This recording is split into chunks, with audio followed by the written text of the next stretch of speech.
She would kill me if I said that shit. And it's funny, right? You know, That's how we started the podcast. I was like, oh yeah, like that was back when you were AKA. And she was like, I'm always gonna be an AKA. She corrected me real quick. Like I was like, oh, okay. Like I didn't know it was like that. But no, the AKAs take that very seriously. Yeah, every frat and sorority and fraternity always take that serious. Definitely if they in a D9. Nah, bro. Listen, man. Listen, to cross the burning sands, it takes a lot, bro. So she earned her pearls. I'll say that much. Nah, she shouts out to her for that. Shouts out to my sister, man. But yeah, shout outs to her, man. There's a good. Never mind. I can't say that. Yeah, whatever. No, I can't say. I can't say that. I can't say the joke. It's a quote, but it's a Pooh Shiesty quote. Okay. Well, how are you doing this week? Man, I can't complain none, man. One thing I've learned over the past week or so is you just can't stop the rain, man. In the words of Lamar, you can't stop the rain. Stop the rain. You can't stop the rain when it starts to fall. Anybody that's hearing this, they know exactly what I'm talking about. It's the BMF show. You definitely got to watch it. How many episodes in are there? I think this is episode 7 so far. I think they have, episode 7 comes out this week. So it was some weird stuff, right? So 50 has this weird relationship with the network stars that hosts BMF, right? Okay. Like he's threatened before when he owned Power. He threatened to take the show off the network. I remember. He's like, yo, if I don't get my way, I'm taking the show off the network, and this network is going to go down. So I guess episode 7 was supposed to release over the weekend, released last Sunday. It didn't, and I guess they pushed it to the week later. So somehow it was some weird stuff of like they put out the episode and then they took it off and said, no, we're putting it out next week. And this happens to be the episode with Eminem in it. As well as this is actually the episode that 50 Cent directed. So it's interesting, man. Like yeah, so long story short, he's been having some words. He's been having not even an exchange. He's just been 50 centing his way with them. So because they kind of like pulled the episode, but this will be the one show that I watch for the podcast. I will make an honest effort to watch up to episode 7 of the BMF show before the next episode. Actually, I don't know because this is a late recording, so maybe not that soon. But I'm gonna try and make an effort. Yo, listen, man. I'll put it like this: 50. So I found a tweet from 50 Cent that was in August, where he was like, "Yo, so I directed this episode 7 for BMF. Y'all gonna like it, da da da." And he was like, "Yo, the same technology they use for the Irishman, okay, they use the same technology for Eminem in this show." So, weirdly enough, he aged Eminem to look like his younger self. Jesus. Okay. I didn't know they started using that in shows now. The first time I actually saw that used, I think it was for Iron Man 3 or Civil War or something like that. Oh, I'm pretty really? sure Civil War because they were doing like a flashback and it was about Tony Stark's parents and blah blah blah. You gotta watch the movie. It's good. Yeah, I'll have to check it out. I'll check that out while you check out BMF, man. Okay. Well, yeah. So well, go ahead. My bad. I didn't want to deter you because I had told you how I was. I wanted to see how you been, man. Oh man, I'm actually all right. I took out time to listen to Ransom and Rome Street's album. Oh, word! What you think about it? It's great, man. I'm not gonna lie. Right? It's great. Yeah, I was listening to it today on the way home. I was like, oh, this is like kind of nice. I was Ransom. Ransom really was doing his thing. You know what I mean? And I was just like really appreciating that. I like Rome Streets too. Don't get me wrong. He was rapping as well, but Ransom was like really killing it. I think, an easy one for me right now is Pray for the Weak. Nah, I ain't mad at that. That's a good one. Also, I don't even remember the name of all the songs, but I think I said it in one of the other episodes. Like the whole out, that whole album is really good. That whole album is really good, and like I don't know, I don't think I even disclosed this to you aloud yet.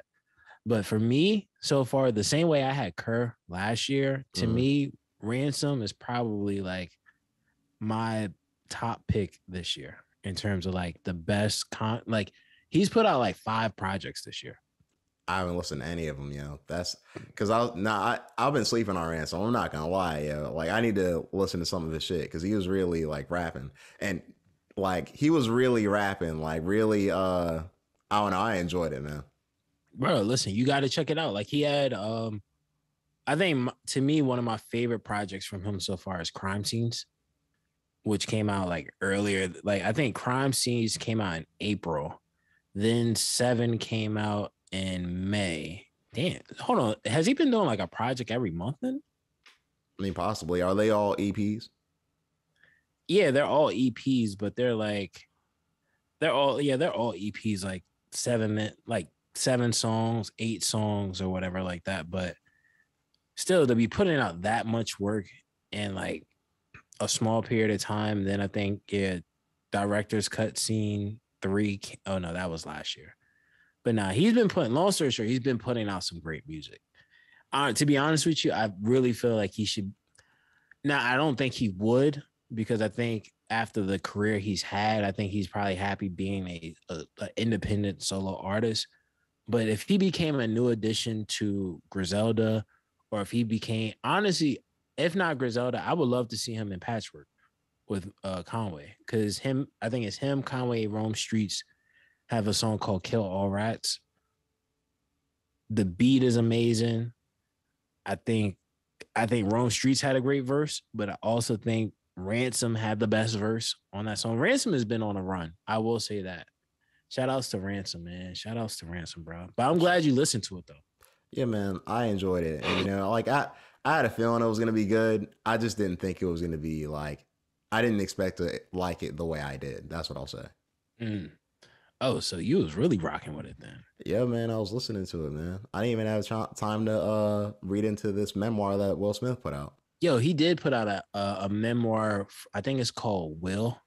It's like the book. I think is just called Will or something like that, or Will the book.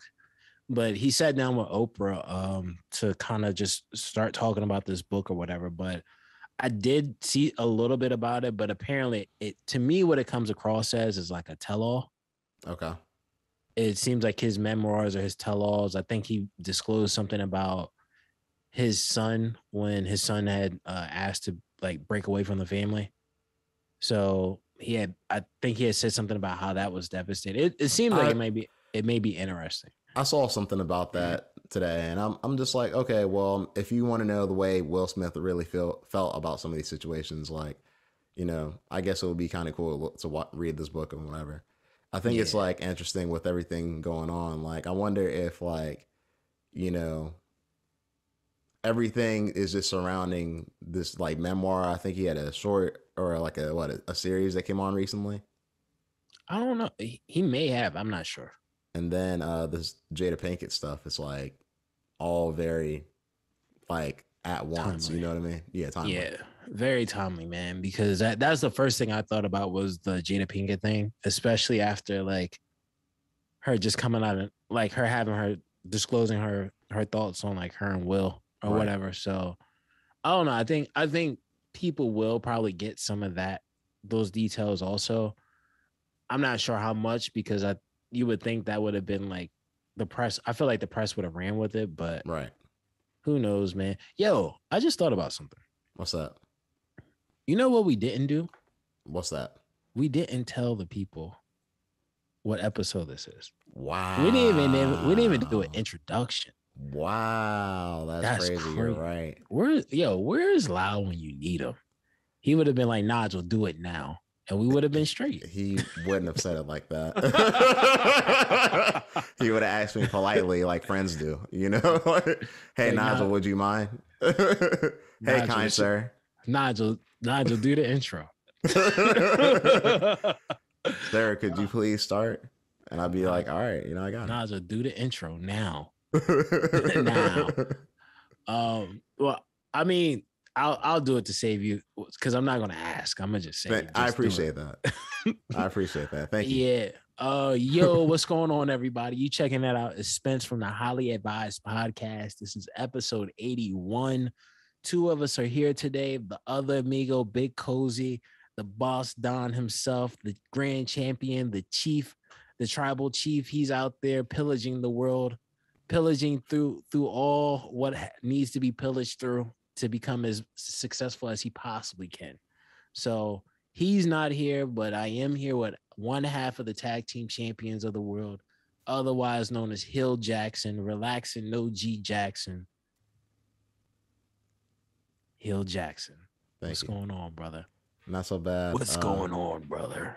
Chilling out, I am chilling out with Spence, St. Kitch. We are here. I'm not going to go into the whole amigos, blah, blah, blah. You did that, you know what I mean, this time. I'm gonna save that this week. Welcome back. This is episode 81, and we are here. And probably the closest we are to releasing a podcast near podcast day. It's kind of interesting, actually. I like it, listeners. I'm not gonna lie. Tell us if you like it. Yeah, nah, definitely do. I mean, there were some things that happened over the course of like the past since the last time we checked in with the listeners. What's that? I know there, What's that? I mean, I know there was a couple things. I know I've been seeing a lot about like I've seen a couple things about like these elections lately, local elections. I want to remind people, make sure you go out and vote, register to vote. Hopefully you register to vote. Yeah. Make sure you go out and vote. Make sure because at the local level is where it all counts at. So, I mean, like, that's what I'll say. Like, definitely I was listening back to an old episode and now we were talking about elections and whatnot. And pretty much, long story short, it's cool to vote for your president, but, there's people who actually decide things that go on in your neighborhood, and you can vote for them and, actually have a little bit more of a decision, or at least, participate. But that's your choice. Yeah. I mean, but I'll say this, though, right? If they choose not to participate in a local election, just know that there's certain decisions you don't have a chance to have a say in by not casting your vote. So I want to say that, one. And secondly, if they choose not to vote in the local election, hopefully in their case, Kanye runs again. See? And they can vote for Kanye. Kanye was trying to make very cheap shoes. I'm not sure if you saw the Joe Rogan interview. Nah. You gotta watch it. Well, I watched the interview, but I just don't remember the part you're talking about. Okay. Hold on. So what do you mean? Are you talking about when was it the interview where he was saying like he wanted to make shoes for like the basketball team in Chicago or something like that? Nah, he was talking about making some really cheap shoe and selling it for like $10 a pop. Oh, Starberries. That's what he's doing, Starberries. I mean, I guess, but like, I'm not mad at him for having the ambition to do that. You know what I mean? Yeah. Oh, yeah. I mean, I think at his point, at the point that he's at now, he financially, he's in a space where he can do more and still make some type of margin. He can do more for less and make a margin. He was the Elon to Noriega's Joe Rogan. Nah, that is a fact, man. They had Kanye up. I totally understand what he means by this GTA thing, right? Because in his GTA, I guess, which is that we have to break that down, because I don't know if you understood I don't know if everybody understood what he was saying, but it made sense. Go ahead and explain your thoughts. Well, before I get to that, right? Like, actually, let me take a step back. Let me explain that to better explain what the whole Joe Rogan thing. Okay. So in his mind, he's like, yo, this not life is a game, but in his mind, he's like, yo, life is a modern day GTA, from my understanding, right? Which is not too far fetched in terms of what we see on social media and what happens in this world. No, you're right. Like, there's some wild stuff going on. Yeah, for sure.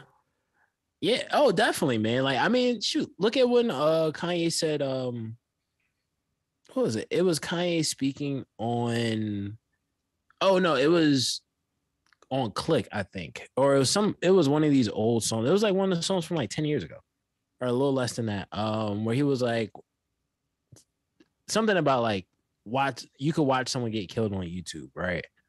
And then unfortunately now, like I always think about that bar when like with the whole thing with the kid that got killed on live and stuff like that. It's so Yeah. weird because it's like you see what he's saying. You get what he's saying. Like he saw it then before it was as harsh as it is today. But like in his mind, like his parallels is just like, oh, this is like anything can happen. The same as GTA. And I mean, I don't like the parallel he used with Kobe because he was like, yo, a helicopter flew into the mountain on the same route that I take my kids. He's like, this is GTA, bro. I didn't really care for that analogy, but yeah, like to me, I guess from what Kanye sees it is like, yo, it's a user face, is a user experience. So you make your decisions, good or bad, and you just pivot. It seems like, and to him, he's like, yo, I only live once, so I could be completely off. I can't read Kanye's mind. So what did you take from that? No, I mean, you could be right. And that's actually like a decent way to look at it. I didn't look at it like that. I just saw it as like the everything being so crazy in the world. You know what I mean? I just took it as that. Like there's just so much stuff going on. Like, hey, like it's like almost mirroring some of the craziness of what's going on in some of these games. That's what I took it as. Yeah, I mean, I think I think that parallels as well though. Because I mean, if you think about it, in GTA you can do anything. Well, that's the thing, right? Like sometimes we'll be like looking at videos of the stuff going on. It's like people like and doing wild shit in the streets. You know what I mean? Like just speeding off, like, you know, racing like into people sometimes. Like it's crazy. And this is just the stuff that's online, like visibly. You don't even have to really look for it. Yeah, man. Yo, listen, man, it gets kind of crazy. It definitely gets kind of crazy. Yeah. And I think we kind of saw like I think Kanye was kind of showing some of that in terms of like some of the conversations are just, oh, I'll put it like this. Anything can happen, right? And we'll kind of get into it a little bit more, but Kanye kind of showed us how anything in Jesus. this GTA world of his can really happen. No, But you really do have to be prepared. Like, yeah, man, it's beautiful, man. It's beautiful. It's beautiful. I thought But when I was listening to him speak in the interview, though, like I you know, I was nice to hear him kind of speak on some of the stuff that we've all been like wondering about and like have like it come straight from the horse's mouth. You know what I mean? Because we all want to know about this Drake and him beef. You know what I mean? Like it piques people's interest. He spoke on that. He said a lot of stuff about a lot of people. You know what I mean? But like, I don't think he like was overly malicious towards a lot of people in this one. You know what I mean? But he definitely was like speaking his mind, and I thought it was kind of cool. Actually, I love this interview.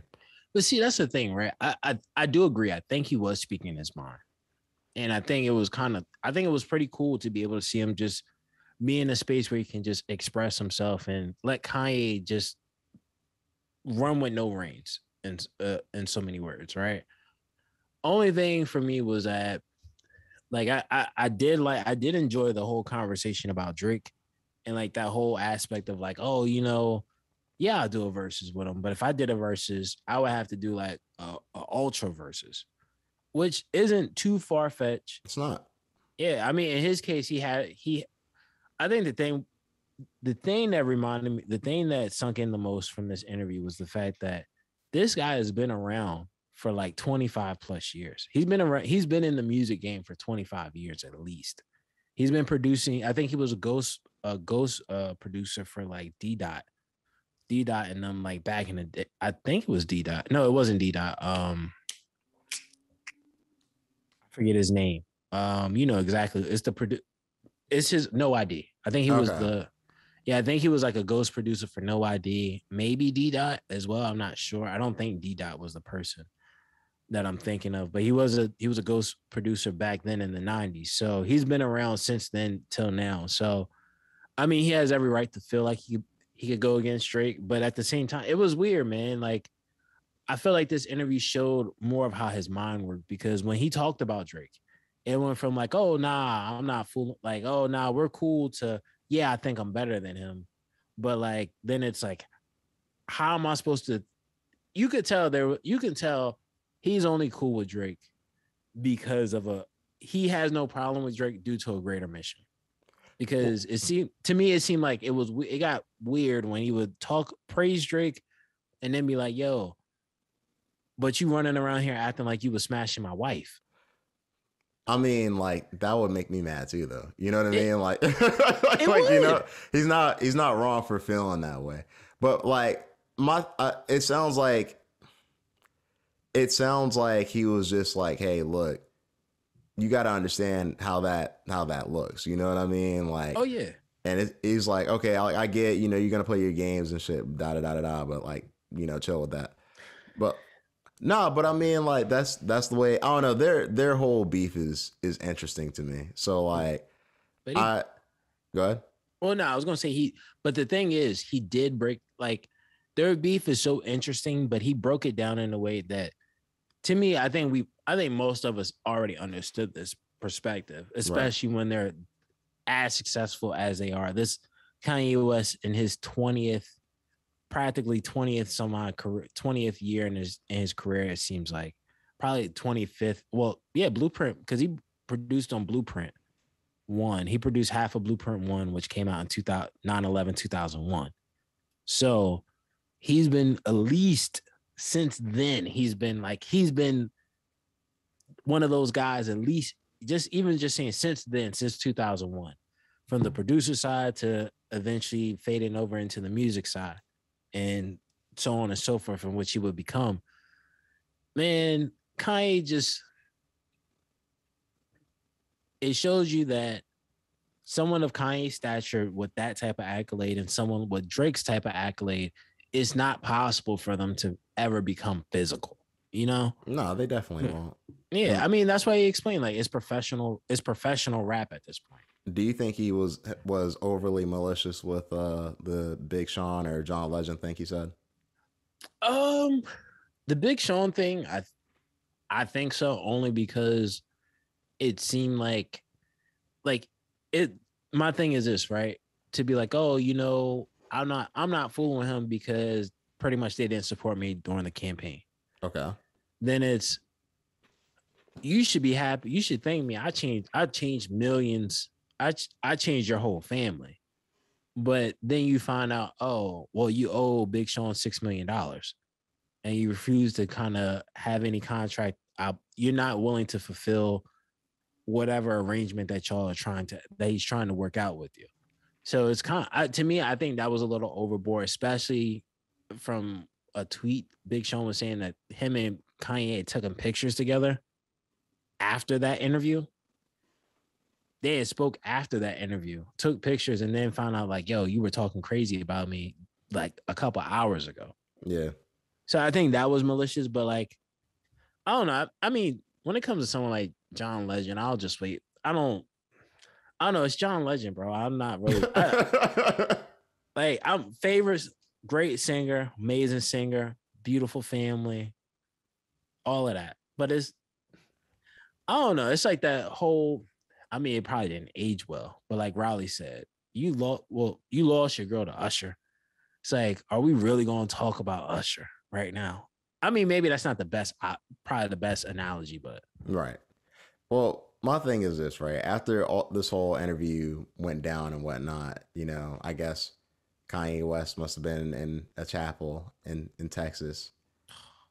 And, suddenly, Jay Prince appeared and they had to have like a meeting and it was on video and they put it out. And, it seems like he wants to squash the beef with Drake on December 7th.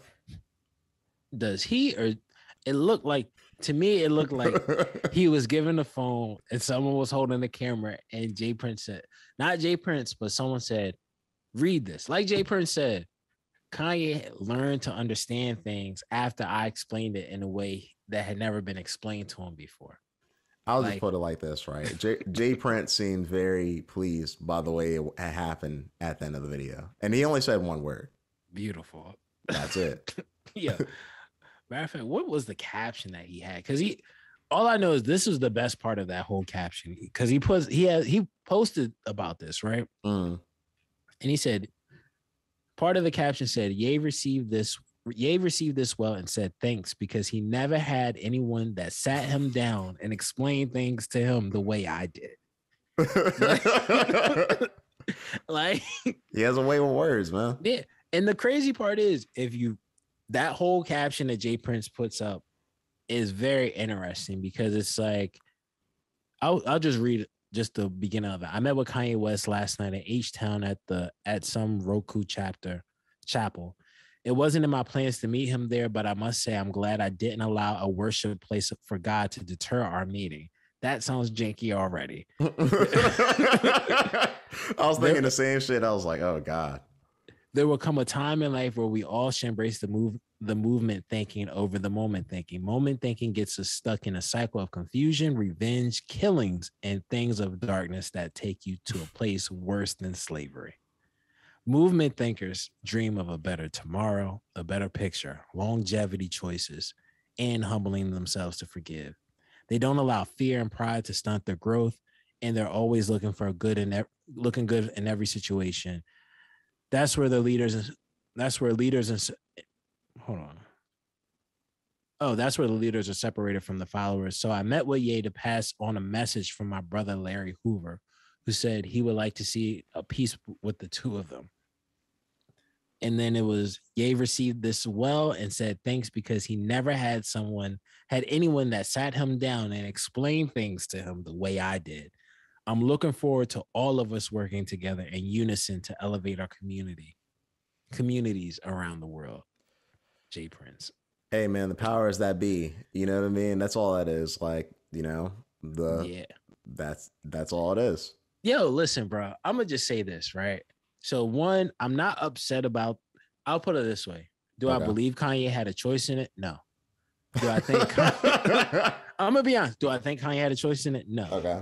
Did he look like a kid that was forced by his parent to read an apology letter in front of the class for acting up the other day?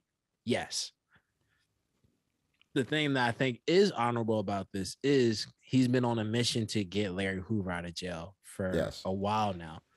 And I'm not sure if some people may be familiar with it, may not be, but Jay Prince and previous Ghetto Boy albums and I think a few other albums across the Rap A Lot records, primary Ghetto Boys and maybe some Scarface. He has conversations with Larry Hoover. There's phone conversations between Jay Prince and Larry Hoover back in the 90s that were recorded and put on albums.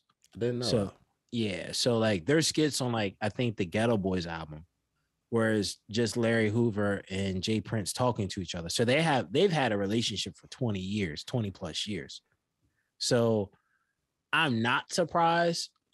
That part doesn't surprise me. It's just the fact that it looked like Kanye did not want it. To me, it seems as though Kanye picked a place like, yo, no one's going to shoot me or punch me in a church. He didn't look like he was happy to be there. I'll put it like that. You know what I mean? Like he wasn't smiling. Oh, of course not. He didn't look up at the camera. He read off the phone. He literally looked at his phone and he wanted to make sure his words were right. That's all it was, yeah. No, it wasn't his word because they weren't his words. The words. On the phone. He wanted to make sure he was very clear. That's why he didn't pick up his head. Jeez, man. You never had to read clearly? You had to put your face real close to something? See? Listen, bro. Come on, bro. Listen, bro. I just saw Kanye West in a leather jacket with leather gloves and shades on, smoking weed with Nori, talking about this is GTA. This is my GTA. And then all of a sudden it's like, yo, bro, don't even pay that GTA stuff. Don't even pay attention to it, man. I apologize. I don't want no problems. He told me I don't want no problems with you, so I don't want no problems with you. I will say one thing. It didn't seem like he was saying all that stuff about Drake to say like, I want to fight Drake or anything like that. It seemed like he was just like bringing light to what was going on. I mean, I felt are you talking about from the Nori interview? Yes. And Drink Champs? Oh yeah. I mean, I feel like he was bringing light to it, but at the same time, it's like, you can tell there's something there, right? Where it's like, yo, I need I need I need some I need some time, not time, but I need to be able to talk. I need to be able to just get my opinions and my thoughts out and say whatever I want on Nori's Drink Champs. But at the same time, I'm letting you know I don't have a problem with you. It's the same way like how you cannot have how you can not care for someone, but it's not a problem. Right. It's not like I'm Shay Davis, right? Right. Shout outs to Shay Davis. Cause yeah, I remember there was an old interview where he was talking about a rapper. I'm not gonna say who. And he had a beef with them. And he was like, yo, they're a New York rapper. They claiming they this, that, and the third. So I just dissed them on a song. And then I called them and was like, yo, do we have a problem? Do you have a problem with what I said? If so, we can fight in your hood. Yeah. Yo, Shay Davis. Yo, a fun fact about Shay Davis. Actually, I'll save it. I'll save the fun fact because we'll bring it up. I'll be able to bring it up later. But well, I know like something a little bit more serious, unfortunately, was the Astroworld event that happened recently. I'm not, if I'm not mistaken, I think 8 people died at the event, and they were there was supposedly, which we're not sure of the facts, but it's been reported that someone was in the crowd injecting people. Another, with what? With a drug. Another, report is just saying that people were just getting really rowdy, and that eventually happened, which is unfortunate. There's like younger people who in the crowd who passed away too, unfortunately, and all this, and it's like turning into like a sad situation. Like I mean, it's definitely sad because people lost their lives in the first place, but Absolutely. Definitely RIP to those people, and it's kind of a weird situation. Oh yeah, it really is. It's definitely a weird situation. I mean, for one, I do want to send my condolences to the families of those that lost somebody, those that attended there, because I'll put it like this: there is the likelihood of that being us isn't too far fetched. If Astroworld was Right. If Astroworld was like closer to us in vicinity, and it's a weekend thing, and I'm not the biggest Travis Scott fan, but I was a big fan of his when he first started. So I like his music. Of course, I would go to Astroworld. It's an experience. So it's like, it's not too far fetched. Like I'm not sure about you, but I did have one of my friends contact me because she wasn't sure if I was actually out there. So like, it's one of those weird things where it's like you really do pray for those and just hope something like this never happens again. And yeah, it just sucks. But I also know that Travis Scott is probably taking like a crazy hit off of this because from my understanding, he didn't really make money. Well, Astroworld is not. Astroworld is a show though, so I mean, I don't think he makes money off of his shows like that. But I think he's lost a couple endorsements and whatnot. But just like this whole situation seemed to have like a ripple effect. Like now you're seeing like, and not to say that people haven't done this before, but you're seeing like people are putting out videos of different artists on stage checking on people in the crowds and making sure everybody's all right and whatnot. So it's kind of crazy. Yeah, I think last time I heard about like a freak accident like this was probably like 6-7 years ago. I think that was when Snoop Dogg and Wiz Khalifa were performing, and that front row that was like near them, I think it collapsed. Yeah, I do remember that. That was about 6-7. That was probably about 6 years ago. Because this is probably when it might be longer than that. Because I remember seeing that on World Star. I remember the Ariana Grande situation. It was unfortunate because I think it was at some type of festival or whatnot, and I think somebody had like some stuff out, and a lot of people got hurt. You know what I mean? Yeah. So I got a question then. So with this happening, and I even saw Drake post something about sending his condolences to those that lost that either got hurt or lost somebody during that show. Right. In terms of Travis Scott, what do you think the reception will be when now that this has happened, he's lost some deals from it? how do you think this is going to play out for him? Because like, I think someone like him who makes great music, one of the biggest things for him is like similar to like Camp Flognock to some extent, right? Where he's at that echelon where he can run his own thing for the most part, right? He can have his own show. He can run his own 3-day show if he wanted to and have different artists come, right? How do you think this impacts him now, like moving forward? Because I don't know about you, but I have no ambition to go to a show of his anytime soon just because of this. Well, the thing is, I've actually seen like Travis Scott perform before, and he's a good performer. So like to me, like the way I see it affecting him is, I think people are gonna go see him if they really want to go see him. Like I don't think it should be kind of put on Travis Scott's shoulders either, because like just because let's like like EDM artists, and I don't want to say like anyone in particular, but like their music is like almost made to like get hyped too. You know what I mean? So like, right, that was the mistake, or I should say the act of somebody who chose to do that in that crowd. And it's unfortunate that he did that, but that has nothing to do with Travis Scott. You know what I mean? He didn't make that guy happen. He didn't encourage that guy to do that, you know? Hold on. What dude are you talking about? The guy, well, if what they're saying is true about the guy injecting people or whatever. Well, even then, my thing, and granted, I only took off what I took from what I saw on social media and like Right. some of the like skimming through some different reports. Wasn't it like somehow it got like kind of out of hand where people are like rushing the stage or like trying to rush closer or something like that, and then it kind of just was like a freak accident to some extent, right? Like I said, they're saying it was either that or the crazy guy. It's one of the two. Oh, really? Supposedly. Okay. Now that makes sense then. I mean, either way though, I think it's going to have it'll have some impact. I wouldn't be surprised if it's harder to. I think in terms of filling his shows, I don't think it's going to be easy to pack out a show like he once was able to. I think this is going to take some time. Now, granted, the beauty of humans is that we forget so quickly. Definitely when you're a fan of somebody. Yeah. And the music's good. So it wouldn't be surprising if in the next if he stays low for a few months, it wouldn't be surprising if this is like behind them. Because I know there was some stuff I saw about like people saying like, oh, this was like a sacrificial thing and all this craziness. It's Jesus, man. The minds of humans is very interesting, man. Very interesting.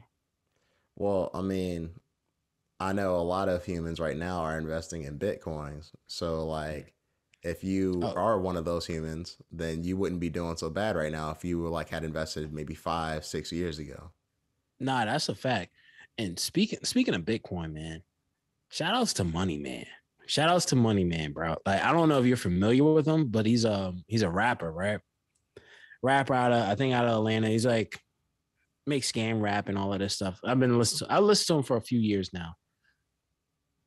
He apparently him and Ghazi, who's the owner of Empire, runs Empire.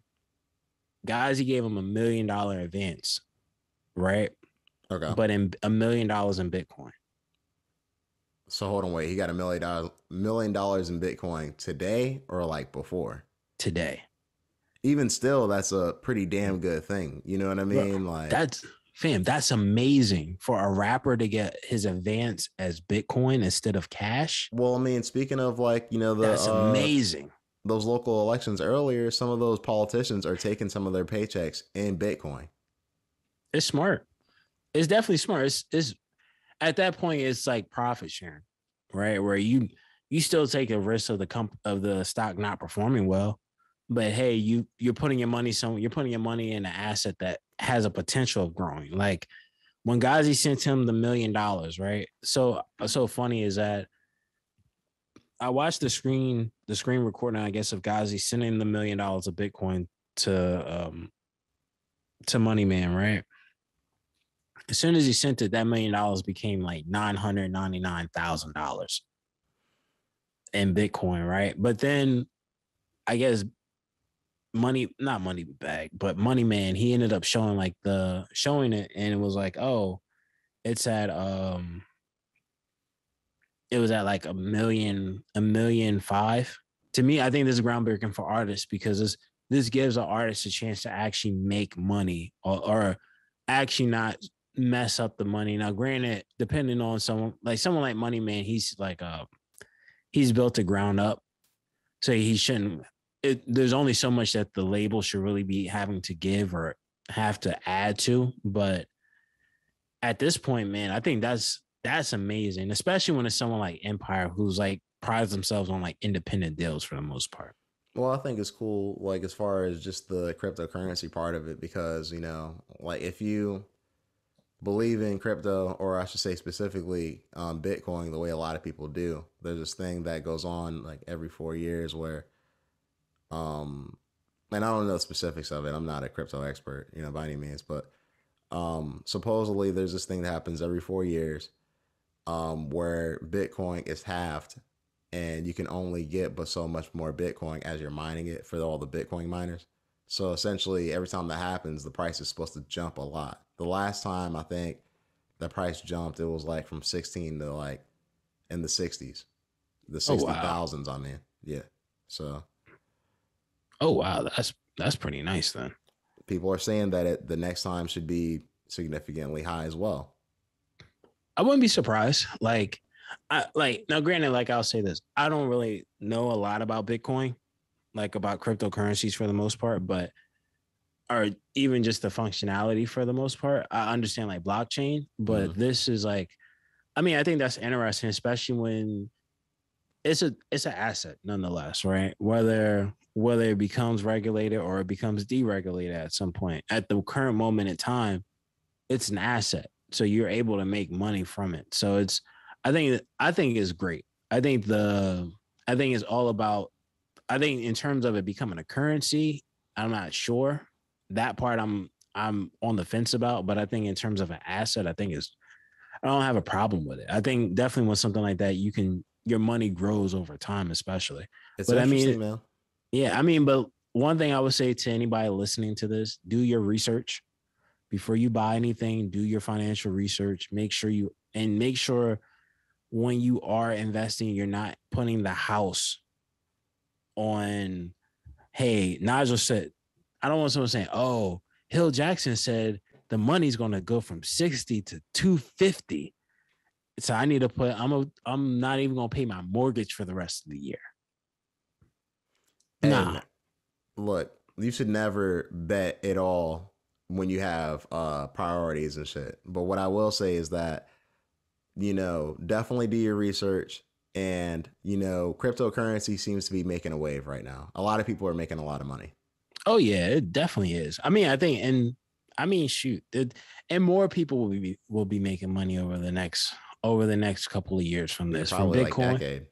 Oh yeah, I mean, who knows? That's the thing. I mean, I think where we are I mean, that's a whole nother conversation in terms of economy. Right. But like, I don't know. I think I think it's a possibility of being in a good place where you're seeing companies beginning to accept Bitcoin and cryptocurrencies, which is typically like one of the first steps into like something becoming like, and it's all also being regulated at this point. So, I mean, I think I think there's a lot of possibilities. I think we just have to sit and see where it goes. I mean, at this point though, I will say this, like, I'll keep my eye on it, but I wouldn't be surprised if it keeps soaring the same way that Summer Walker's career is at this point, bro. So, go ahead and explain what's going on. So Summer Walker, she dropped her new album, which I'm not gonna lie to you. I'm not gonna sit here and lie to you and be like, oh, I listened to it. It was great. I haven't listened to it yet. I listened to some of it. Oh, really? I did. Really? I did. What's your thoughts so far? I believe the album's called Still Over It, just to let the listeners know as well. But what's your thoughts on it so far? I liked what I heard. She's talented, bro. Yeah, man. Like those songs weren't bad. Like You got like for me when I listen to the stuff that's not rap, right? Like I don't really like I don't listen to it with the same ear. So like if I'm listening to it, I'm not gonna take it in the same way. So when I was listening to it as a just straight up R&B album, I was like, yeah, I like this. I like it quite a bit actually. Yeah. Did you slide down a wall? I did not get that far into it, I don't think, or I didn't catch that. It's one of the two. Oh, nah. So there's a meme, right? So with Summer Walker's music, which there's this is the irony of this whole album, which I think it was super smart by her and her the her baby dad or her child's father. I don't really like the term baby dad. Me neither. Yeah. So by her child's father, London. So if you're not familiar, Summer Walker makes a lot of breakup music. Typically, when she makes an album, expect your girl to be tripping. She don't want to be bothered with you. Whatever that argument y'all got into in January, it's November. She's bringing it up again. That's That picture, the picture you liked, go back to your old girl. That type of energy. So, like, long story short, the same way Future, I'll put it like this, easiest way to explain it. The same way Future is toxic and encourages, in the way perception would be, he encourages men to be toxic, right? By society standards. Her music pushes from what it sounds like women who are the majority of her fans, I would assume, from what it looks from just the optics of it. It makes them want to break up with their boyfriend or cause drama or make them. It reopens the wound. So it's like the way Future is like, now I'm back effing my groupies. She's like, yo, I'm tired of him. You cheated on me, F her, blah, blah, blah, whatever. So she makes great music, though. I will say that. I think the second song on there is called X for a Reason. That song is actually, I like that song. I can't lie, man. It's like very like, has a nice bop to it, man. I'm not gonna lie.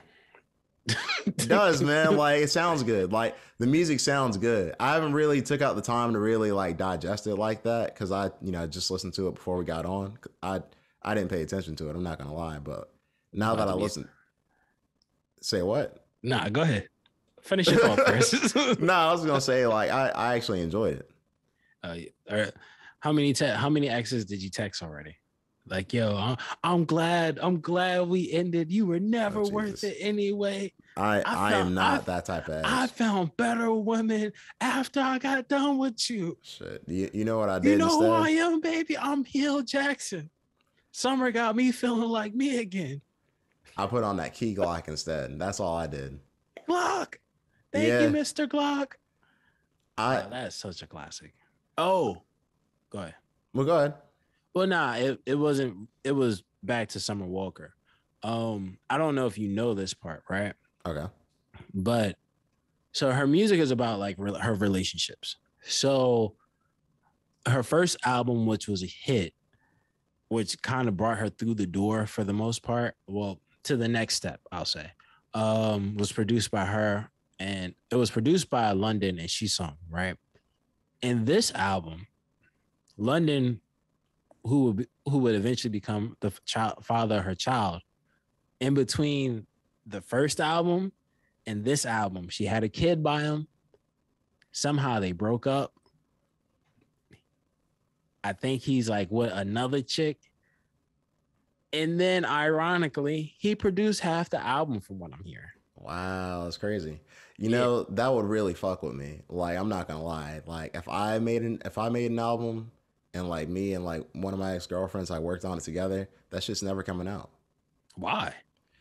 If I feel emotionally attached to it, it's never coming out. But if the songs are like real, like hard, you know what I mean? Then I guess I'll put them out. But they got to be like really good. To me, I think that's. Well, see, I mean, to me, I think that's where music becomes even better. Like, to me, like if it's now, I guess, granted, it depends. Now, I feel as though if let's say you was working on a project, you and your ex was like doing it, and then next thing you know, the second half of the project, you and your girl split. She's no longer producing the tracks, and you just like, yo, I gotta get this out. I gotta write this out of my heart. Yo, put it out. To me, To me, I look at it like this, right? Between that and then, like, to me, that's more or less Summer Walker's situation. Okay. But even if I worked on something with like a girl I dated, I don't care. What's someone gonna say? Oh, it's like, yo, listen, man. Well, so yeah, me and her used to date, whatever. No, it's not even about the public perception of it. It's like I said, if you feel it, it really all feel. It really all depends on how attached you are to it. You know what I mean? If it's just some songs and they're really good sounding songs, it's like whatever. But like, I think it really all depends on what that person means to you and blah blah blah. If it's just some ex, and it's like it is what it is. But even then, though, like, I mean, I get it. You get what I'm saying? I get what you're saying. I'm not mad at it. It to me is just like, I don't know. I don't like. I understand that emotional attachment, so I get that part. But it's also like, yo, I'll put too much time in on this, whether you hear or not. This guy, I hear you on that one. It's different. It's different if it's like that. I don't know. You know what I mean? Like, I guess she's the only one who really knows like the story behind that, or maybe we'll end up hearing it one day. I wouldn't be surprised. I mean, in her rollout, she definitely like. I think every song is based off a date.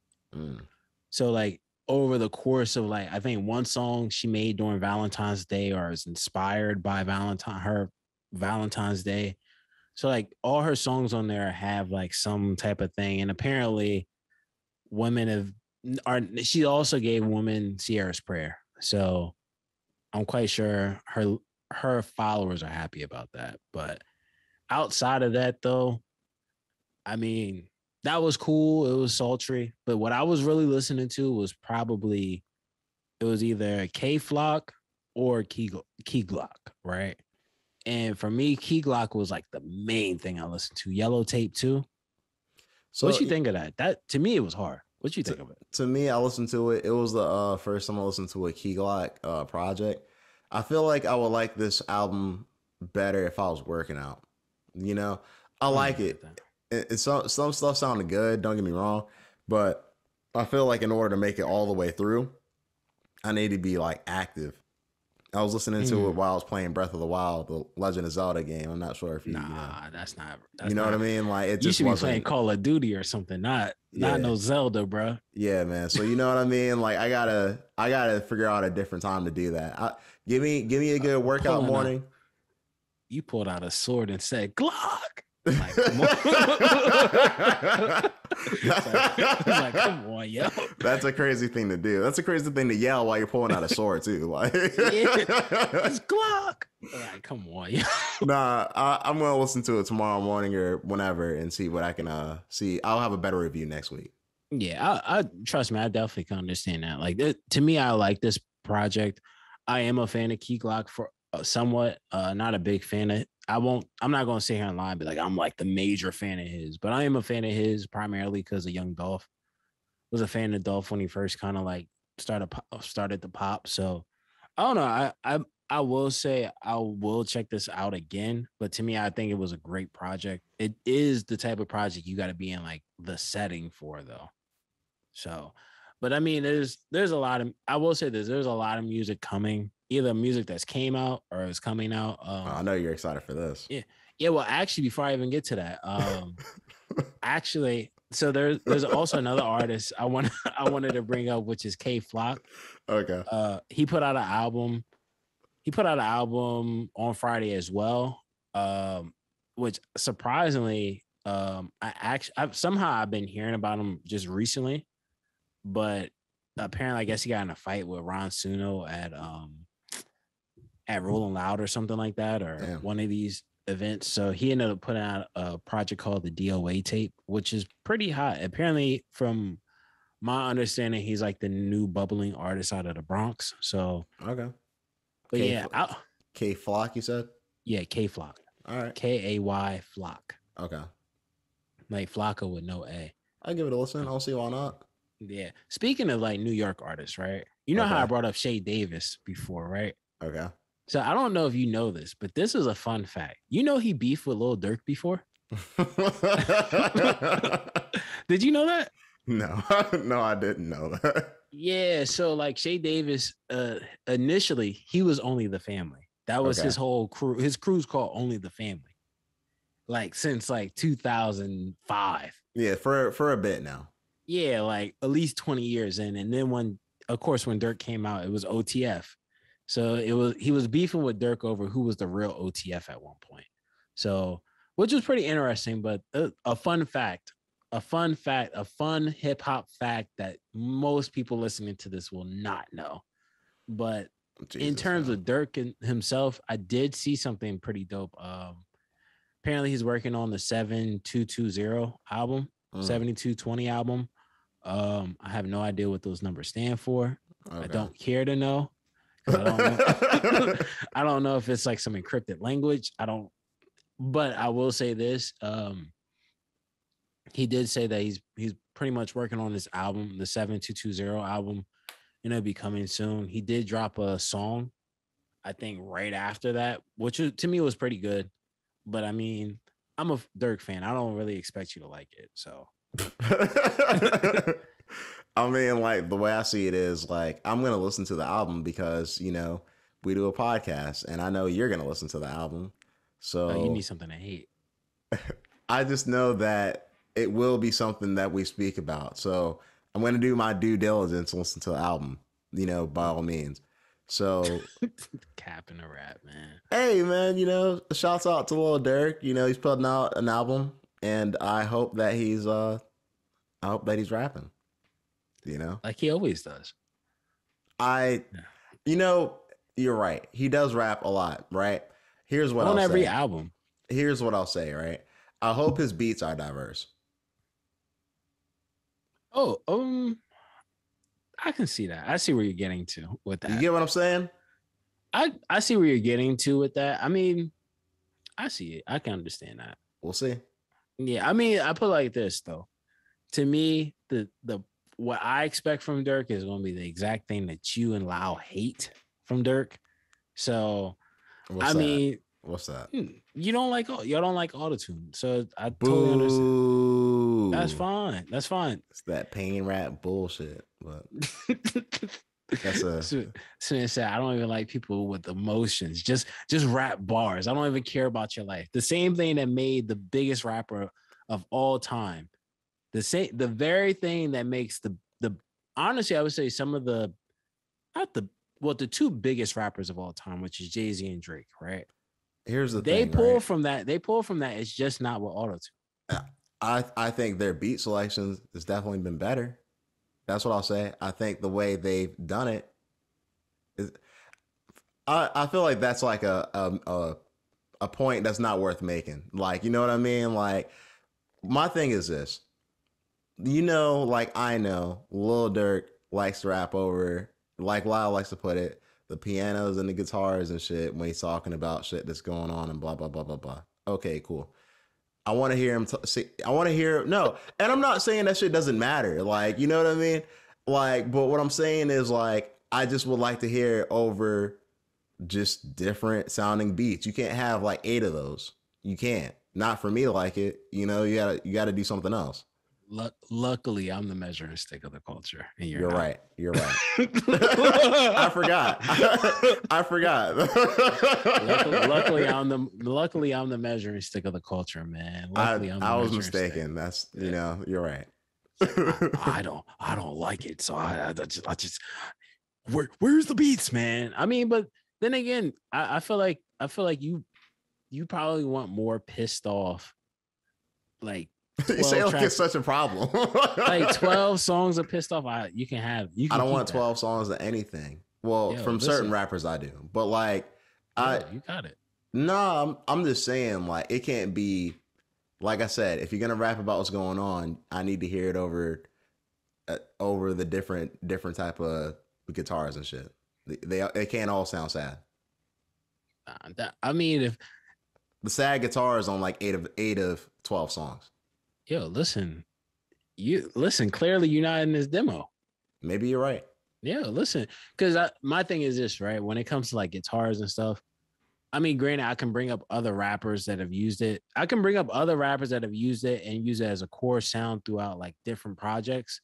But at the same time, you're probably gonna be like, oh, what, they have a variance of other music, which Durk does. It's just we don't listen to the other variants of music he's put out prior to now. Prior to him coining this sound, we don't listen to the other variances outside his core fan base. I'm not saying that the guitar is specifically the issue. I'm just saying the way it sounds. A lot of it sounds similar, is what I'll say. Whether it has a guitar or not, you know. You can feel the music. The music all feels the same. I feel you. I mean, I do feel the same way about most of it. You're right. You're not lying. You're not. Yo, well, hopefully, I'll put it like this, right? Based off the success that Durk has been having over the past few years, over the past year especially, not a couple years, over the past year especially, I think he may be able to fit himself into this new tournament that's about to happen, which is Smack. I'm not sure. Well, listeners, those that may be new to the show that didn't listen to the last show or just didn't listen to the last show or the past couple episodes, Drake hosted a card with Smack called, or well, with URL called Till Death Do Us Part, which was like on Halloween or the day before Halloween. Well, a gift to us is that Drake, like I said when I spoke about it before, Drake had said he wanted to actually do a tournament where there's $1 million prize for a battle rapper. So he was saying like, oh, me and my celebrity friends, let's put up some bread and let's see what happens. Well, Smack has actually came out and revealed and this is from a post that I read from Big T. Big T posted something saying that the URL Drake event that will be coming up for the $1 million event, according to Smack, the card is almost full. It's $1 million tournament, and each celebrity is putting up $100K to sponsor the battler of their choice. So I think this should be interesting. Big T wants 50 Cent seeing if 50 Cent will put $100K up behind him. Who knows? But I think this is going to be the real deal when it comes to battle rap. We already have Idris Elba, and I think it was Idris Elba and Jonathan. I forget his last name, but Majors? Idris Elba, huh? Majors? I think so. Okay. I think it was Jonathan Majors. Him and Idris Elba, they put up some money, I think, against Charlie Clips versus Chess. Really? Yeah, Charlie Clips and Chess battled each other in Chris Brown's house. Like, yeah, they battled Idris Elba and Jonathan Majors there.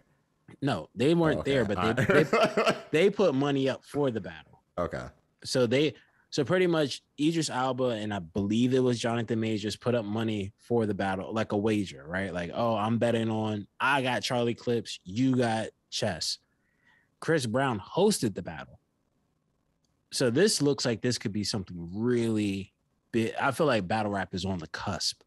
URL is especially. So like this, I think this is a sign that battle rap is in a amazing place. And I think with Drake being the person holding this, or like not controlling this, but he's one of the people steering this shit. He steers the shit at the end of the day. He's Drake. Smack is Smack, but Drake is Drake at the end of the day. The way I see it, man, like I think it's kind of cool for a lot of celebrities to get involved, because I feel like, when you have some of the bigger celebrities, that's when, this stuff really starts to get like mainstream, like appeal. And like, this doesn't necessarily have to be mainstream or whatever, but I think getting the most eyes on it as you want or as you can is important. You know what I mean? So when you have names like Idris Elba attached to it, or to battle rap in general, that's a good thing. Yeah, exactly. Idris Elba, Chris Brown, like Drake, like you're having marquee celebrities at some point. Like they're like Chris Brown is Chris Brown at the end of the day. Love him or hate him. So I think there'll be more to see, and hopefully we get some more information when it comes to this. But like outside of that's a card that I'm anticipating, but a card that I was anticipating that came and went and was amazing was UFC 68, bro. Listeners, we told you. bro, listen, Kamaru Usman versus I can't even hate on the guy. Colby Covington. They finally had their rematch. Well, hold on. I'm not gonna say anything on Okay. it. We're gonna speak on it, but I just want to let the listeners know that card we had. It was Colby Covington versus Kamaru Usman in a rematch. Michael Chandler versus Justin Gaethje, as well as Rose Namajunas and Rose Namajunas versus Zwang. How you pronounce it? Zhang Weili. And I believe there was Frankie Edgar versus Marlon Chito Vera, as well as Shane Burgos versus Quarantillo. So Billy Quarantillo. Spence, what fights did you get to watch? I watched this whole main card. All right. I watched all the main card. So before we get to the main card, Bobby Green versus Al Iaquinta. I didn't watch it. You need to, because it was so crazy. Like, just watching that go down, I think that was the most impressive. Well, there was two impressive knockouts that were on the prelims, because every fight ended in a knockout, but two more impressive than the other two, in my opinion. Bobby Green versus Al Iaquinta. He kind of went in there and did almost exactly what he wanted to do. He didn't look like he was stressed at all in that fight. He looked very accurate. It was very impressive. Alex Pereira, and I'm pretty sure I just mispronounced his name, but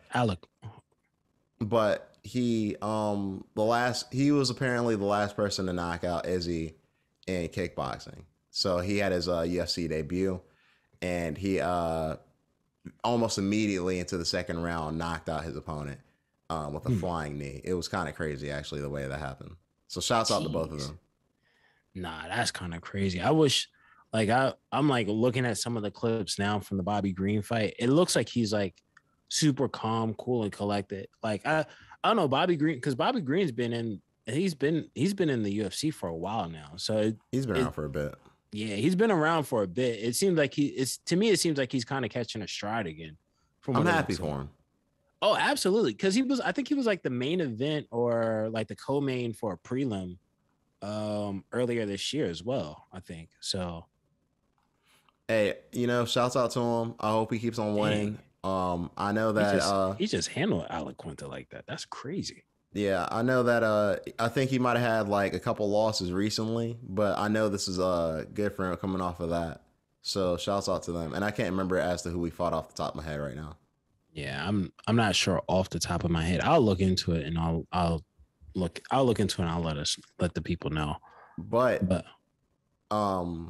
the main card started off with Justin Gaethje and Michael Chandler. Instant classic.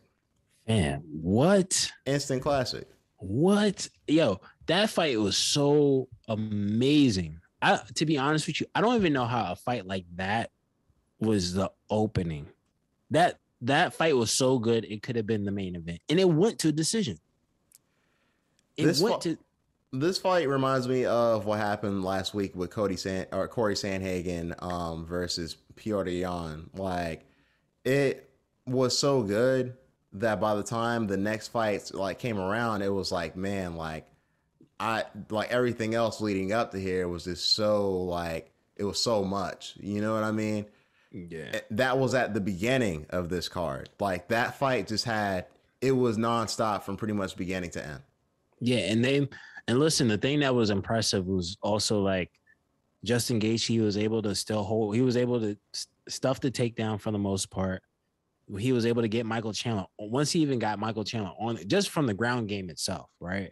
We're not even talking about the stand-up, which was the majority of the fight, it seemed like, minus the third round, of course. Like, Justin Gaethje he came out there, he pretty much I'm not going to say he dominated, because like they were going back and forth. They were throwing punches. And even I think it was in the second round after Michael Chandler got dropped, he was like, yo, come on, keep going. Keep coming. Come on, let's keep going. No, it wasn't the second, it was the third round, I believe. Like, he just was like, yo, just come on, let's keep going. You punched me in the face, let's keep going. Like, the fight was so amazing. Justin Gaethje took damage. I haven't seen a post from not Justin Gaethje, but Michael Chandler, where he's like, yo, I messed up. He's like, I really went head to head with, he's like, I went toe to toe with the highlight reel. and now my face is unrecognizable. So like, it was crazy, man. Like to me, I think that might have been that. Honestly, there's a possibility that could be a contender for one of the best fights this year. Easily on the list of fights this year. Like that fight was just super impressive. The next fight after that fight was also super impressive. One of my favorite people to watch at featherweight right now, Shane Burgos versus Billy Q Quarantillo or Tio, if I'm not mistaken. Quarantillo. Yes, if I'm not mistaken. He won by decision. That fight was also a good back and forth fight. Shane Burgos, I feel like he had the more crisp boxing in that match, and also was throwing kicks, throughout the match that I think slowed down Billy Q enough. And it was an impressive win in my mind, and I'm curious to see how Shane Burgos goes from here. Yeah, I mean, I'm interested to see how Shane Burgos goes from here, but I was so much more interested in Billy Q after this fight, just because granted, like by the time we got to the third round, I think it was kind of obvious who was winning this fight who was winning that round, especially, or who had taken enough damage, definitely from those kicks, right? Right. But to me, it was very interesting seeing how, to me, initially I had Billy Q winning the first round, and then after that, it kind of got it kind of went out of his favor after that for the most part. But the thing about him was that he stayed in Shane Burgos' nose the whole time. To me, at one point, I did feel as though there was a possibility that he could walk away with a win until we got to the third round, of course. And once the third round kind of came, it showed the difference. But I'm interested to see what happens with Shane Burgos, but as well as Billy Q after this. Now, in the next fight, we had Marlon Chito Vera versus Frankie Edgar. I had Frankie Edgar, or at least I had wanted Frankie Edgar to win this fight. Unfortunately, he did not, even though I do feel that he was winning the first two rounds of this fight. But Marlon Chito Vera came through with a front kick and knocked him out cold. Well, I don't want to say cold. Yeah, he hit him cleanly. Yeah. Probably the best way to put it. Yeah, it was a clean. It was just a flush knockout. Because I agree. From watching the fight, I felt as though Frankie Edgar was winning the fight for the most part in those first two rounds. But listen, before the fight, Marlon Vera has said, "Yo, I'm coming to prove a point and take this guy out of here." And you even could tell, like, you would have thought there was like serious bad blood between these two. Now, if there is, I may not be familiar with that history, but in the history only could be so far, because Marlon Chito Vera, he's only been around for so long, right? So like in comparison to Frank Edgar, but yeah, like there was talks in between the round. There was talks in between the rounds as they were going back to the corners, and Frank Edgar was doing what he needed to. I did feel, I can understand why he was a little upset after the first round, where he felt like Chito Vera had kicked him after the bell. But after that, man, he tried what he could. But there's a reason why Chito Vera has been like, he's been a talk for a while. Like he's been someone that I definitely remember we've talked about a couple times on here. So yeah, no, it's interesting, man, just to see what's going on. Like, I personally am curious to see what happens in his next fight, but like at the same point in time, like he got the win. You can't really take it away from him in any type of way. Shouts out to him, like he did what he did. Now, also, another wrong call for me, and the last time this happened, I said I was never gonna vote or go against her again in my picks. I really did, and I did it again. And told you, man. But here's the thing about the Rose Namajunas fight, right? And Zhang Weili. Zhang Weili, like, I feel like she at least proved that, she just got caught. You know what I mean? Now, she did lose this fight, but this fight was way more competitive and way more close. I actually want to watch this fight again just to like see how I would score it the second time around. You're dying to give it to No, not even. I just want to see what it will be like, just because like it was close, but I thought Rose won. I thought she did enough. Oh yeah, absolutely. I felt like Rose did enough. I felt like Rose did enough. 1, 2. It did seem somewhat close at certain moments, but to me, my thing was that it seemed like it was weird. So from what I remember is that to me it seemed like Rose was pressing the issue at one point, but it was just weird where even where it felt like Zhang Weili, she was trying to do enough, but it wasn't enough when you're going against someone like Rose. Like I said, I'm never betting against Rose. I think I betted against her one time. I think in her rematch against Joanna. But after that, bro, she's her for a reason. I think they could fight again. I do believe they will fight again at some point, especially if Rose stays the champion. The performance was so good that it's not surprising if these fighters end up seeing each other again. So it was a great fight. I'll definitely be watching this again. Ironically enough, I fell asleep during this card. Right before the main card came on, before the main event and the prelims came on, I fell asleep. And I ironically woke up to Rose to Rose walking out. So I the first fight I saw of the night was Rose versus Zhang Weili. So The one thing I'll say I'll disagree with you about is because Zhang Weili and Rose fought twice now, and Rose has won both of those times. I think it's going to be I think Zhang Weili is really gonna have to do a lot to get to the third shot. Now she's capable of doing that, but she's gonna have to beat a couple people at least. Yeah, definitely. I agree there. I think my thing is this. I think they'll fight again. I just don't think it's going to be right away. I don't think it's a rematch type of thing. I think when they fight again, I don't think it's going to be a rematch type of thing. I think it's going to be more of a, hey, you had to fight X, Y, and Z, and you made your way. She'll have to earn her shot back to the title for a title. Definitely after losing. You fought for the belt. You fought twice. You lost the belt once, and then you lost in the rematch with Rose. So it's hard to be like, oh, it's hard for me to say like, oh, she'll be fighting Rose again or not. Whoa. Rose didn't beat her for the belt, did she? Or did she? Yeah. Okay. All right. Cool. That's how she got the belt back. Yeah. All right. Cool. For a sec, bro. Listen, for a second, I had to double check before. I didn't want someone to be on the comments like, "Yo, this guy doesn't know anything." No, you're good. You're good. Yeah. All right. You're good. But yeah, so my thing is like, I do believe that we'll fight again. Like Rose beat her for the belt, and then she beat her in the rematch.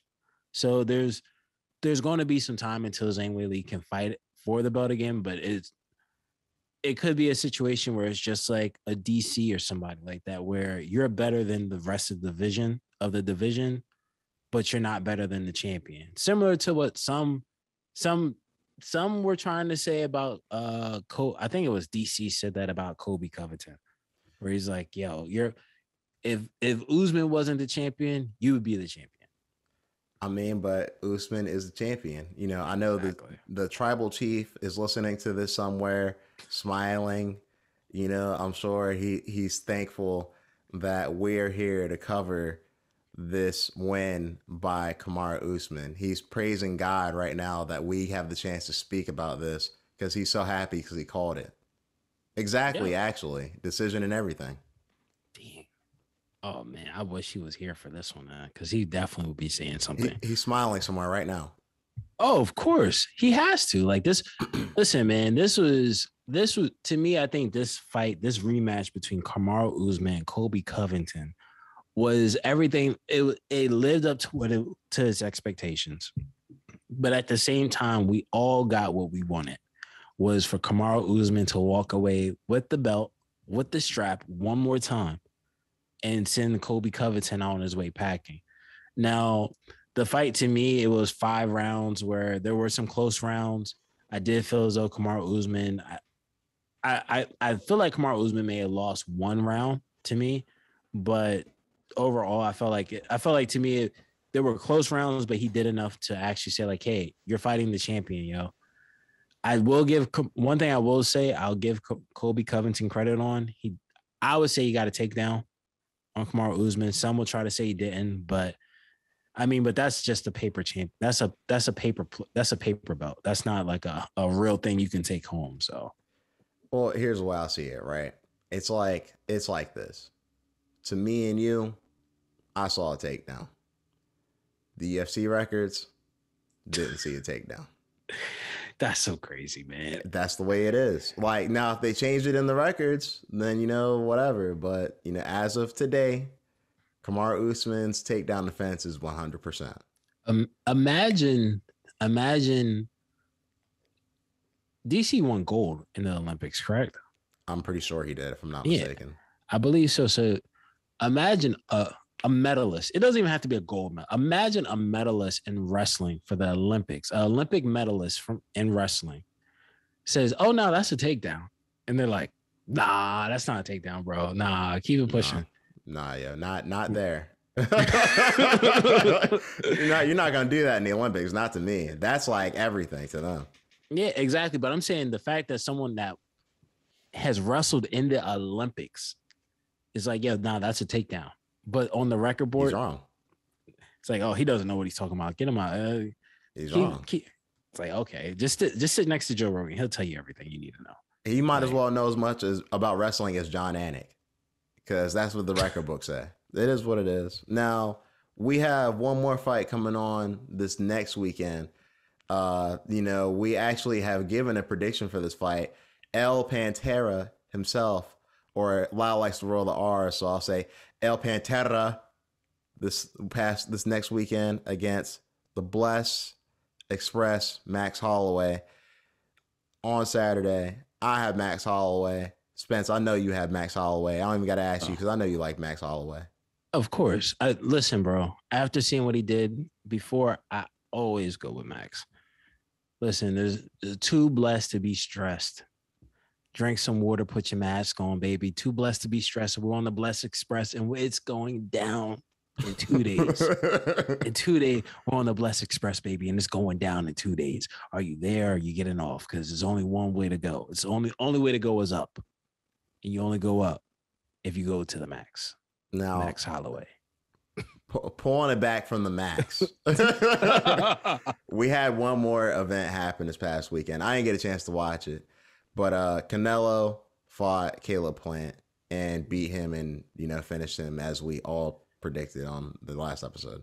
Yeah, I didn't have a chance to watch this fight at all. I did watch some of the highlights. Caleb Plant thought he would do. I'll say this: Caleb Plant lasted longer than I expected. He actually, I believe, he got knocked out in the 11th round of the fight, so which was very interesting. So I'm not going to trip there. So congratulations to Canelo. Actually, something that was very interesting that I saw before the 268 fight, right, was Kamaru Usman was in an interview, and he casted a line out there. And I just want to get your thoughts on this real quick. Of his words were, when have we ever seen two fighters in the same division in their primes at the top of their game fight each other? It's like, and they're both champions. Barely ever happens. And he pretty much tipped his toe out there to say he wants to fight Canelo. So before I even say what I think personally, I'll probably be speaking for loud if I said what I wanted to say. But go ahead. So here's what I'll say, right? I think there's multiple reasons why Kamaru Usman would be best not fighting Canelo, other than money. If he's doing it solely for money, then it's like, all right, or maybe he just wants the experience of boxing, what a lot of people consider to be like one of the best boxers on the planet. So like, I see that. That being said, though, if he has any ambitions of winning, and I don't think a lot of people would expect him to win, he should not do that. And anybody who wants to compare that to McGregor situation, McGregor's known for his stand-up. Kamaru Usman is not. They're two totally different fighters. Exactly. I think the thing that kind of can throw people off at times is like, hey, you had this crazy slugfest with Colby Covington in the first bout between each other, and now all of a sudden we'll drink the Kool-Aid of, oh, he can actually stand up and fight. You're not beating Canelo. I'll say this first and foremost. I think for a money play, of course, it always comes down to money, of course, right? For a payday, I think it's a great payday. Do I think he may take a chance of hurting himself in the long run? Absolutely. Absolutely, because I think I've seen what Canelo's done when he's knocked guys out that were the Amir Khans of the world, right?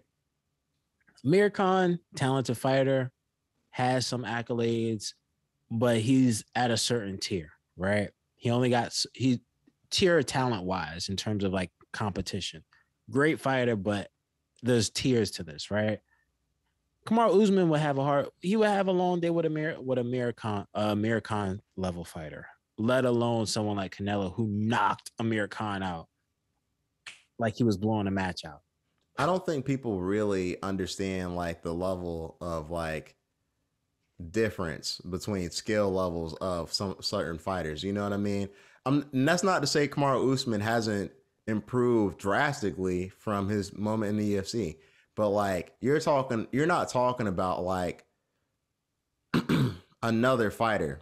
You're talking about Canelo, like Canelo. You know what I mean? That's like I don't even have a good analogy for it. It's just not a good idea. Yeah, it's a bad idea. Like, do I think I'll put it like this. I think at that point, the bet is really how often will he be able to touch Canelo? Which I don't think is going to happen too much because I just don't think it's going to happen. Now, if he fought Canelo before he was Canelo, which is pre-Floyd, he might be able to hit him. Well, let me ask you this, right? If Canelo and Kamaru were to actually fight, do you think Frank Gore and Darren Williams would be on the undercard of that? Or do you think that's more of a like circus fight? Actually, you know what it's the undercard for, right? Oh, God. Don't tell me it's Logan Paul. It is, isn't it? And Tommy Fury, December 17th, I think. It's a circus fight. This is more of the circus fight than listen, you can't shake your head too much, right? Because it's on record. We have all said we have no problem with Logan Paul fighting Tommy Fury because this is a real fight. And he's we already classified that as a real fight, real stiff, real competition. He's just putting something that's more entertaining on here. I'm not sure if you saw Frank Gore. Did you see Frank Gore's video? No. You might want to check the chat, bro. All right, I'll check the chat after this, I guess. I'm interested to see them fight. You know who actually I will be interested to see fight again? Ocho Cinco. Why not? You know, maybe he doesn't want to give it another chance, and maybe he's just wanted to do that one-off. But I thought it was interesting. I thought it was cool to see him. He's the only one who actually was boxing a boxer, even if the boxer was like 0-2. You know what I mean? He's still boxing. It doesn't. Hey, look, man, he went in there and he attempted it. So good for him. No, that's true. That's definitely true. So I mean, I think it'd be interesting. Well, there's a lot more.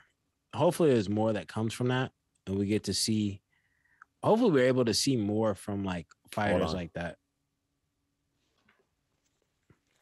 I can't hear a word you're saying. Oh shit.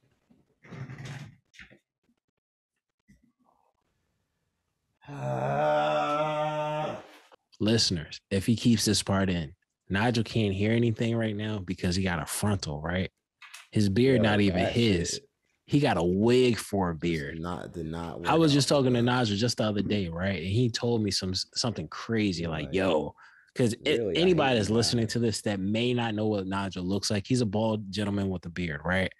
And the interesting thing was I sent him something where someone had gotten like a unit on their head. And Nigel was like, yo, I got to get one of those. He actually told me he wanted to get the Shamar Moore braid wig. So I'm very interested. Wow. That's That's what I come on. Come back to. Yeah, you should have, bro. I told the listeners your beard is a wig. You said you about to get the front. You about to get the frontal. That's why you couldn't hear anything, man. The oxtail. Yeah, yo, listen. The glue from the frontal is melting, man. It got into his ears a little bit. That's crazy. The beard being a wig is crazy. Like, it's yo, not even real. No, yo, you've never seen that before? No, I've seen it. I've seen it. That looks crazy. If I were to get anything, it would be like I would have to be on the top of my head, man. Like that shit is. My brother get the Shamar Moore braids, bro. My brother was blessed with a full head of hair, and I was not, unfortunately. Just the way it is. So, one thing that was crazy that happened this week, and it's like in a string of a long list of bad events for the Raiders, is Henry Ruggs was in a car accident this week that unfortunately killed a woman and her dog. And, you know, he was driving apparently 156 miles an hour and was also drunk at the time. It's obviously not a good look for him in any type of way. So definitely RIP to that woman, but the whole situation is sad. On the flip side of that, there's a cornerback who I guess was waving his guns on IG and saying he was going to kill somebody, and the Raiders released him as well. So what's wrong with? Now hold on, it gets better, right? So it gets better. Antonio Brown better? No. So both of them were first round picks in I think 2018. So they've now effectively lost two of their first round picks. They were saying that draft class is like cursed essentially. I don't have the stats in front of me right now, but like it's pretty crazy. So like definitely my bad, go ahead. Well, no, I was gonna say you can bring it up. You can bring up the stats next week, actually. Next week we're gonna bring it up. But definitely RIP to that woman. That situation is really crazy though. Yeah, RIP to that woman. That's very sad. I mean, it's sad to see how people can kind of throw it all away, just living in the moment. Hopefully, I don't know. It seems like it's gonna be a lot for Henry Ruggs. I pray for him as well, only because like to take a life in any form of fashion, especially when it's not like you're defending yourself from something. I'm quite sure that has to weigh on him to some capacity. So hopefully he's able to be resilient through that. And I still send prayers to the family because it's really sad. It's sad that it's sad that a short decision for a moment in time of fun can end up costing so much. So right. And yeah, I mean, and to the other player, you shouldn't be waving your guns on. Look, that's a whole nother conversation in its own right. But that's like an IG conversation of people showing their guns and stuff, right? But yeah, hey man, you learn from your mistakes. Hopefully he's able to I'm sure if he was a first round draft pick, he'll be picked up again at some point. And if not, you know what? He might be trash. You know what? If he, I don't know. Yo, you know something? If he's not, you know what? Hopefully he can become an extra in Atlanta. Because apparently, actually, let me not say that. He was pointing guns, threatening to kill people. I'm not about to play that game. That's like playing with that's like playing with Jay Prince. Well, Kanye showed you don't do that. Just read from the phone. So but in any event, Atlanta, they've actually released a trailer, which is very it gave me a lot of like Jordan Peele vibes because the trailer, you know, typically a trailer will show you like events that happen. This trailer showed no events happening. It was just like theme music and showing different scenes of like just rooms, no people except Paperboy, and like the last scene of the trailer. So apparently Atlanta should be coming out early next year. So at this point, what I got from the trailer was that Paperboy is in a situation in his career where he's made it to some type of degree. Yeah. And I feel like we're now going to see like the effects of that. And I'm kind of curious to see like how they show how that like affects like, you know, all the characters in the show and whatnot. Oh yeah, I think, and that's what I gathered from it also, because looking at him, I was just like, yeah, he looks like he's been established, which I don't have a problem with, because to me this looks like the show's not picking up where the last season left off. Right. But it's because we waited like a couple years at this point, so they've allotted some time, and boom, now we're here at this point. I'm just hoping that the Chance the Rapper character comes back again. I'll be honest with you, I'm very interested to see that, but I just want to make sure the listeners did know that the trailer is out, and it should be coming out early next year. A long awaited show. I think this should be a really interesting episode if it's starting with Paperboy being an established artist at this point. So, well, anything else? Nah, I'm good. But the listeners, what they can do is follow us. They can follow us on Instagram, the Highly Advised Podcast. They can follow us on Twitter, Advised Highly, and they can follow us on YouTube at the Highly Advised Podcast as well. You've been highly advised, listeners. Spence, do you have anything? Drink your water. Stay out the way. Yeah. Bundle up because it's getting cold outside. Yeah.